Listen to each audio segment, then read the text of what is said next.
Hai, salam sejahtera bersama saya Nailah Huda di AWANI Pagi, dan bulan ini kita bakal saksikan tayangan filem terbaru The Garden of Evening Mist pada 16 Januari, iaitu terbitan Astro dengan kerjasama HBO Asia dan Finas. Dan untuk itu kita nak saksikan sedutan filem terbaru ini yang dibarisi dengan bintang-bintang hebat termasuk Lee Sin Jae, Sylvia Chang, Hiroshi Abe, David Oakes dan juga John Hannah. Kita saksikan trailer filem The Garden of Evening Mist.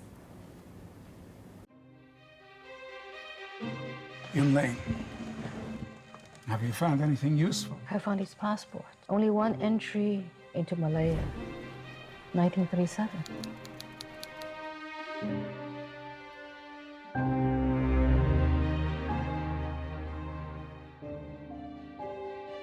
I am Nakamura Aritomo. How can I help you? You can stay and work. You will know everything to create Sister's Garden. You're enjoying this, aren't you? Watching us work like this for you. Outside world, always there. Only control we have is choosing how to see. I'm not your responsibility. Made yourself my responsibility. From the moment we met.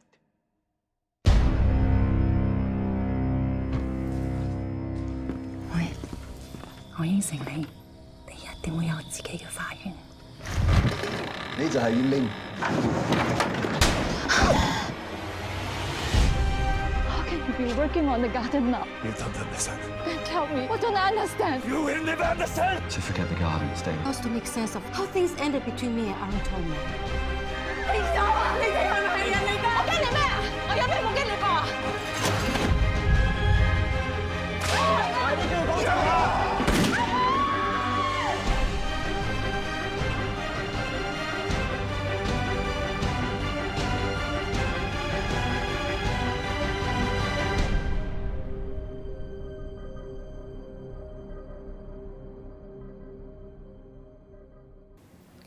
Baik, tadi kita saksikan trailer filem The Garden of Evening Mist yang bakal menemui peminat di pawagam 16 Januari 2020. Dan untuk itu saya bersama bintang utama dan juga pengarah filem, dan izinkan saya teruskan perbincangan dalam bahasa Inggeris. Thank you so much for joining me. We have Lee Sin Jae, Sylvia Chang and also the director Tom Shu Yulin. Thank you so much for joining me today, and congratulations on the success of the film so far. This must have been a crazy past few months.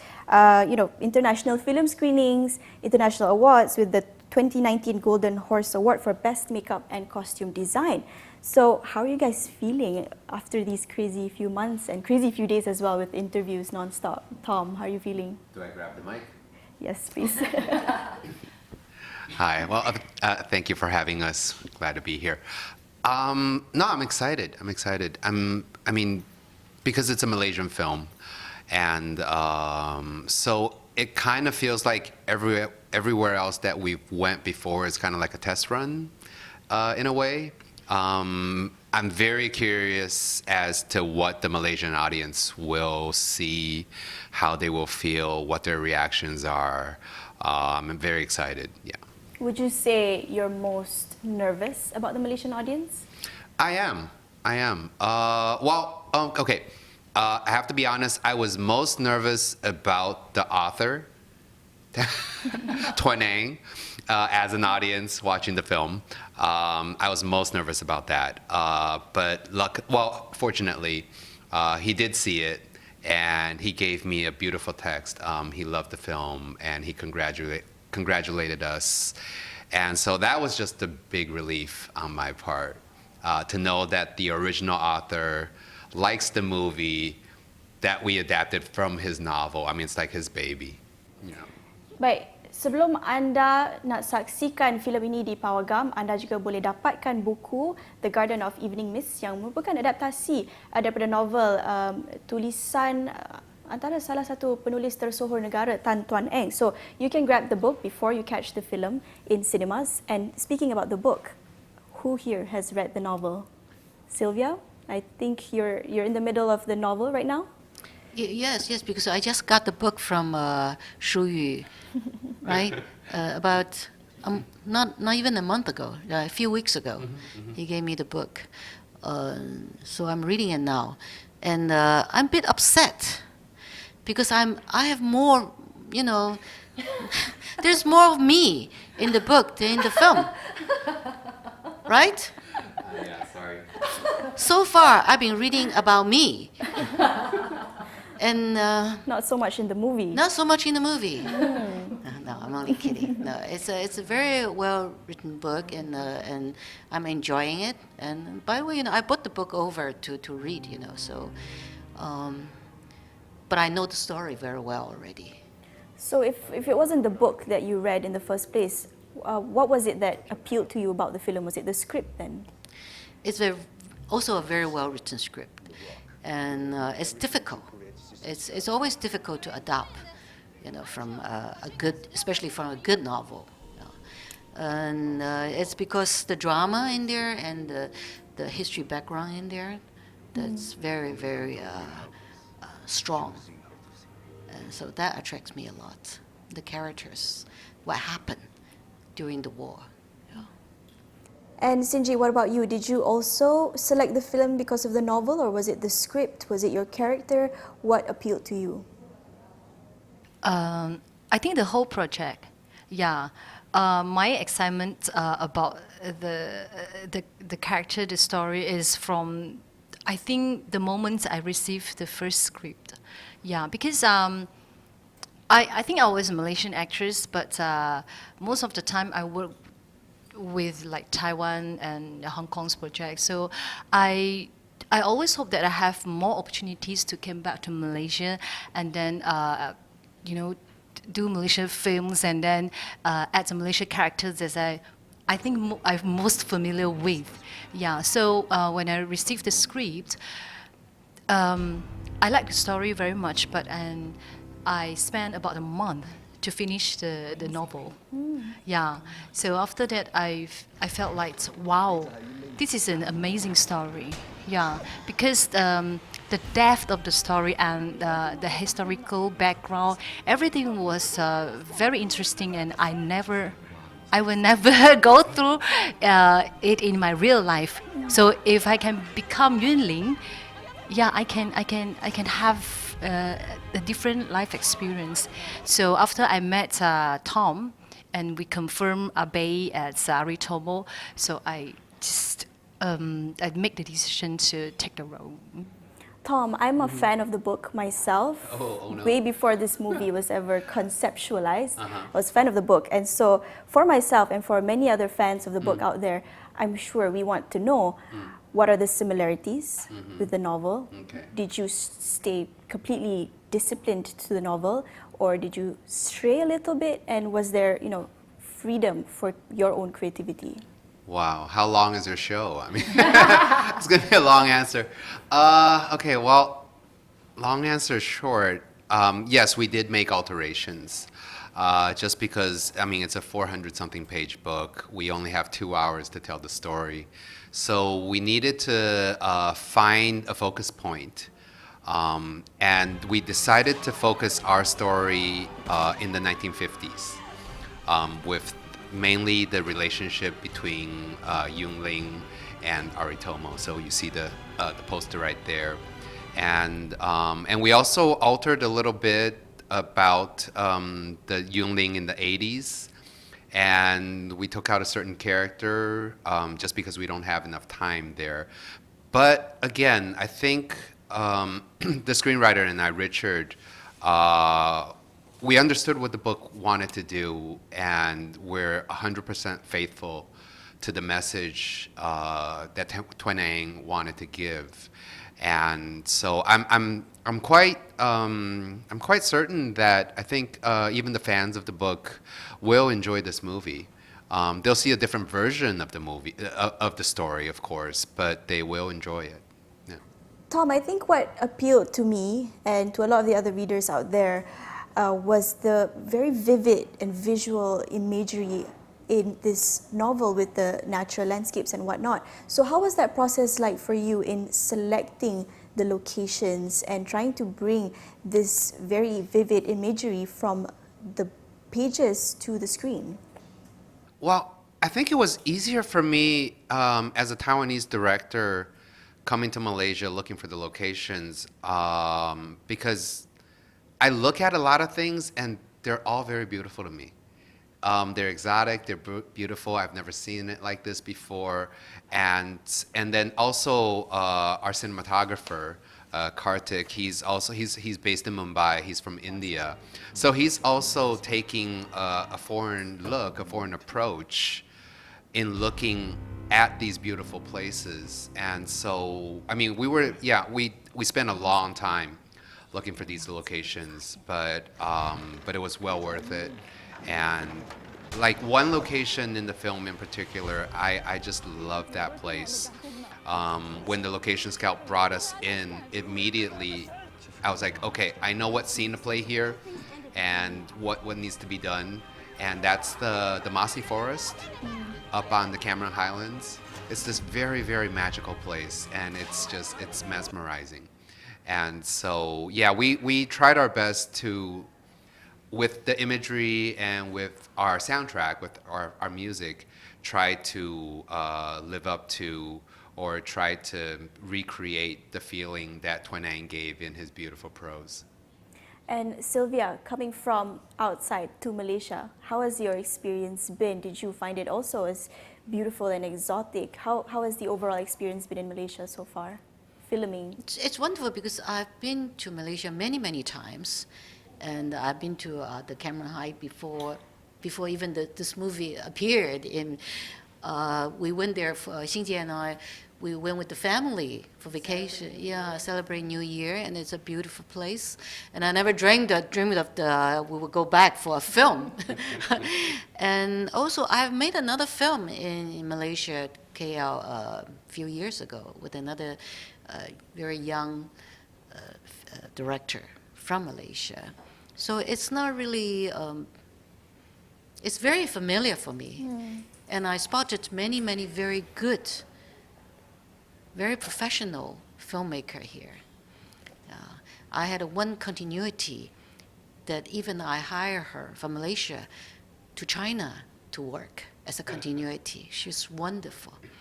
And then ever since, she's been working on a lot of Hong Kong project, China project, and Taiwan project, and international project. She was the continuity for Crazy Rich Asians.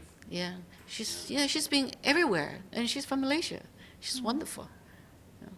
Do you guys, maybe with Tom and Sylvia, do you see a lot of potential in the Malaysian film industry? You see this story, it's a very sort of precious part of Malaysian history.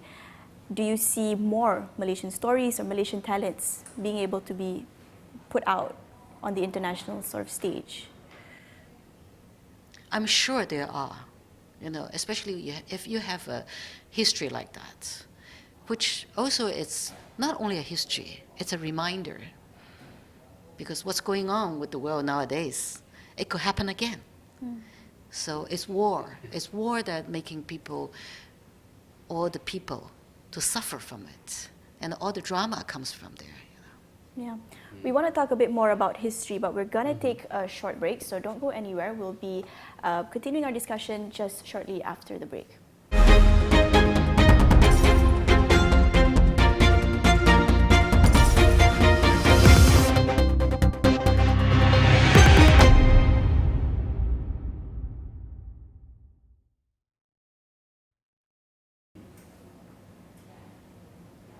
Hi, you're back with me, Nailah Huda, on AWANI Pagi, and we're still with the cast members and the director of The Garden of Evening Mists.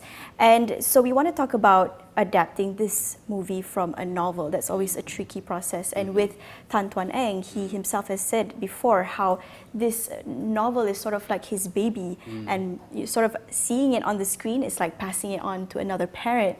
And so how do you feel taking on that responsibility? I hear there's a sort of teamwork effort to decide what part goes into the screen and what doesn't. How was that process? Well, I mean, it was daunting, but I think Astro Shaw was very protective of our creative inputs and freedom. And so we weren't really that involved in the communication between Twan Eng and the project. It was mostly the screenwriter, Richard Smith. He's a Scottish screenwriter. And so when we got on board, Richard had a second draft of the script. And I think that one had some discussions with Twan Eng.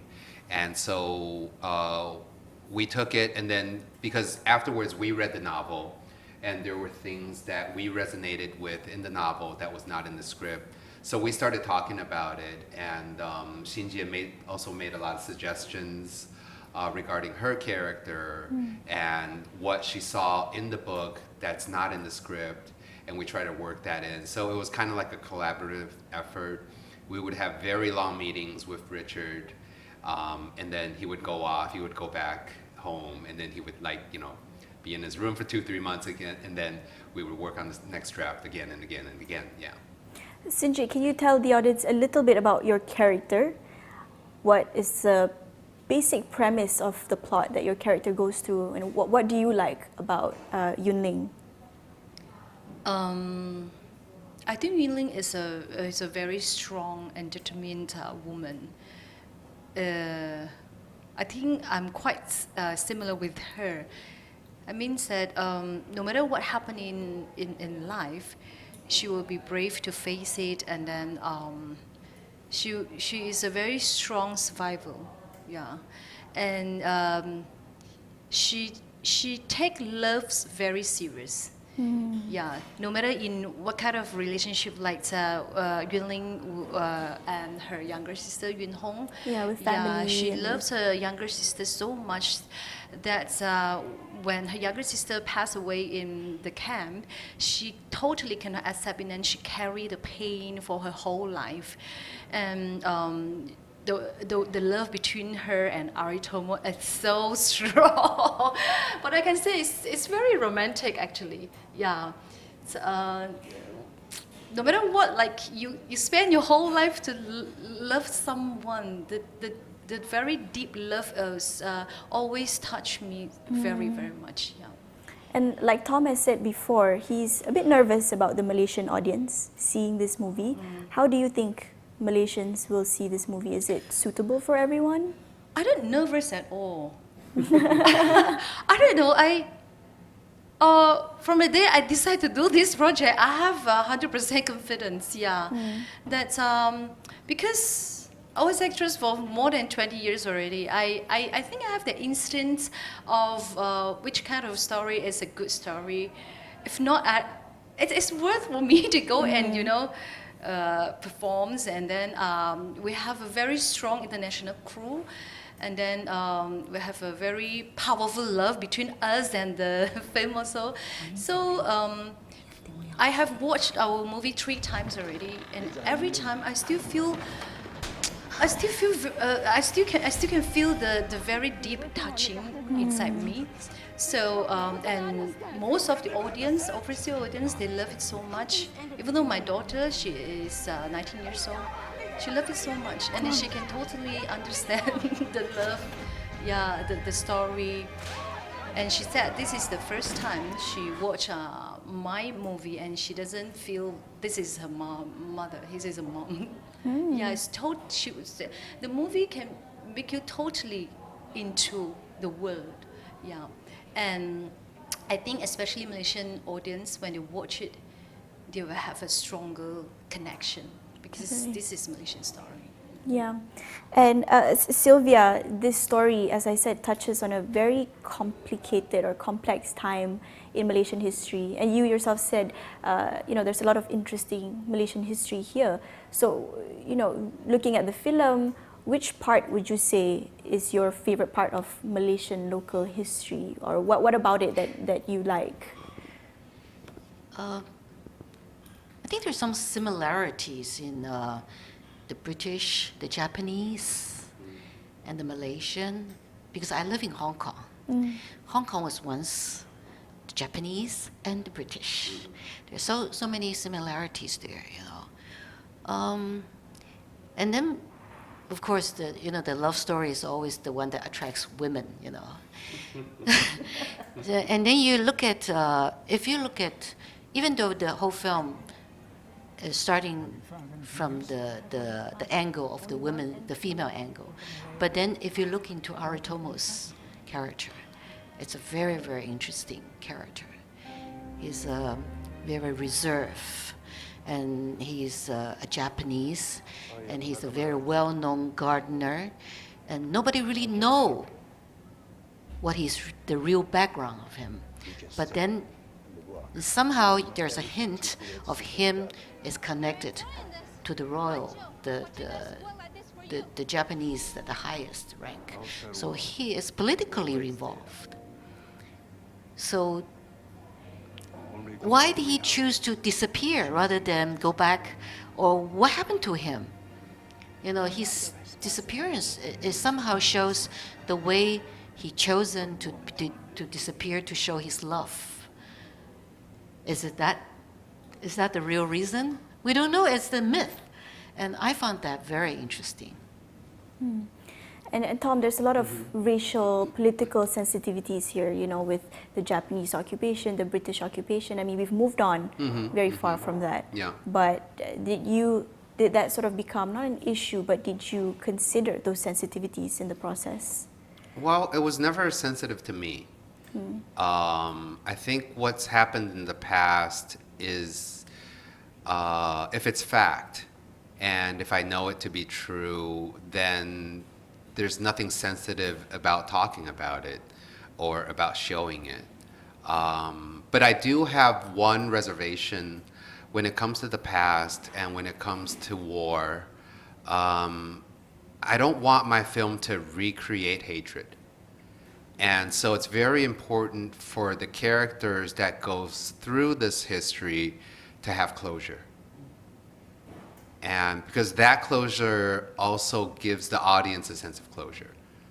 Yeah, I've seen movies that depict war where there isn't a closure and it leaves the audience filled with hate instead of filled with knowledge. And that's a scary thing, to recreate that hate that the past has given other people. And so, yeah, so we were very careful about that part. So did you enjoy this filming or creating something that is sort of set in something historical? Will we see more historical sort of set films from you? Well, historical films are expensive. So it all depends on, like I said, hopefully this film will do well in Malaysia. And it will prove to not just the audience, but to financiers, the film companies, the filmmakers, to know that there is a need for films like this to be, for stories like this to be told, and hopefully it will create a healthy cycle to have more movies like this be made, be created for the future. I myself. Because like coming in this project, before this, I didn't know very much about Malaysian cinema, Malaysian history, or Malaysian cinema, or anything, and so it was a learning process for me, and I'm very grateful for the whole experience. You know, now that I've been here and making this film, I've been here for a long time. And I'm really loving it, just knowing more, not just about Malaysia, but also about Southeast Asia, and about how informed the people are here to things that are happening around here. I really appreciate that, just because Malaysia is so diverse, and so the diversity becomes a normality, and that normality is, in a way, soothing. Where you're seeing a person on the street, you're seeing a person as a person instead of seeing a person as his color, his skin, his gender, Because when that becomes normal, we're going to be more able to see people for who they are and more equally, which is what I find that, that I really like about Malaysia. Yeah. And so we're almost at the end of this already. Can each one of you, maybe start with Sylvia, in just a few sentences, say why the Malaysian audience must watch this movie? Well, despite this is from Malaysia, I think this is really a beautiful, well-made film. If you go to see, if it's an audience, you always enjoy good film. It's a good film. And Tom? I don't know how to follow that. No, okay, I mean, I don't know how many times I've seen this movie already, from making it to editing it to actually, when it's finished, we watch premieres and showings. And I have to say, I mean, even the last time I watched it, I was still moved by the performance. This movie, the actors in this movie are so great, and it's just a totally immersive performance from everybody. And there are scenes that I'm still moved to tears, even though I know everything. I made it. But yeah, and so I do believe that it is a very moving story, and I think the Malaysian audience should see this. Yeah. And Sinjay, to sort of wrap up, why must Malaysians watch this film? I really think that this is a Malaysian movie that I really want everyone who is older than 13, because we are PG-13, so they go into the cinema and watch it. You will definitely agree with me. You won't feel disappointed. Yeah, this is such a good Malaysian movie. Yeah, I think teachers should take their students, and the whole class should go and watch the movie. I mean, it's a great story, but at the same time, it's historical, and they will have a good history lesson from it too. So very much educational, historical, but also romance for the ladies, right? So it really is for everyone. Yes.